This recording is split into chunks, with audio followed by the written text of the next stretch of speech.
بسم اللہ الرحمن الرحیم الحمدللہ رب العالمین۔ عزیز ساتھیو، اللہ تبارک و تعالیٰ کا احسان ہے، کرم ہے کہ اللہ تبارک و تعالیٰ نے یہ مبارک مہینہ ہمیں عطا فرمایا۔ دیکھتے ہی دیکھتے پہلا عشرہ نکل گیا، اب دوسرا عشرہ بھی ہمارے درمیان سے رخصت ہونے والا ہے۔ میرے دوستو، رمضان المبارک اپنے پورے آب و تاب کے ساتھ ہمارے اوپر سایہ فغن ہے اور ہمیں اس کی قدر کرنے کی ضرورت ہے۔ ہم رمضان المبارک کی ناقدری سے بچیں۔ میرے دوستو، رمضان المبارک کی ناقدری کی ایک بہت بڑی شکل یہ ہے کہ انسان ہٹا کٹا ہونے کے باوجود روزہ نہ رکھے، جیسا کہ عموماً دیکھنے میں آتا ہے کہ معمولی عذر جیسے پان، سگریٹ وغیرہ کے نشے کی وجہ سے لوگ روزہ چھوڑ دیتے ہیں۔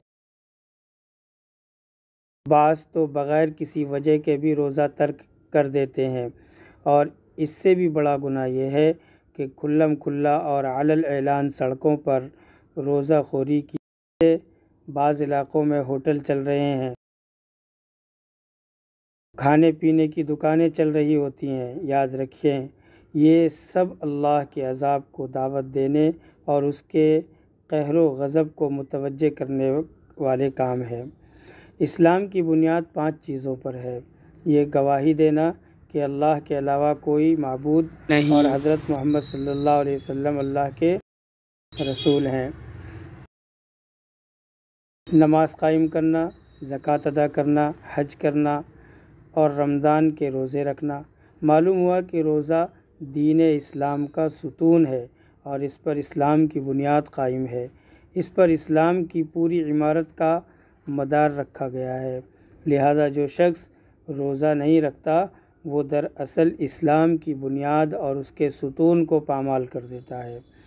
اسلام کے مضبوط کڑے اور دین کی بنیاد 3 چیزیں ہیں: اس بات کی گواہی دینا کہ اللہ کے علاوہ کوئی عبادت کے لائق نہیں، فرض نماز ادا کرنا اور رمضان شریف کے روزے رکھنا۔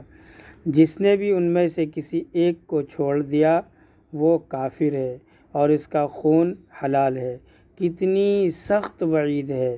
جس نے رمضان کا ایک روزہ بھی بغیر کسی رخصت اور بیماری کے ترک کر دیا تو ساری زندگی بھی روزہ رکھے تو اس کو پورا نہیں کر سکتا۔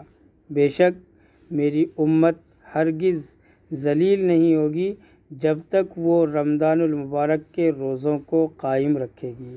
اس سے معلوم ہوا کہ رمضان المبارک کے روزوں کو قائم کرنے میں جب امت کے اندر سستی اور کمزوری آ جائے اور یہ امت بغیر کسی عذر کے روزے چھوڑنے لگ جائے، جیسا کہ آج کل بکثرت یہ دیکھنے میں آتا ہے، تو اس امت پر ذلت و رسوائی مسلط کر دی جائے گی۔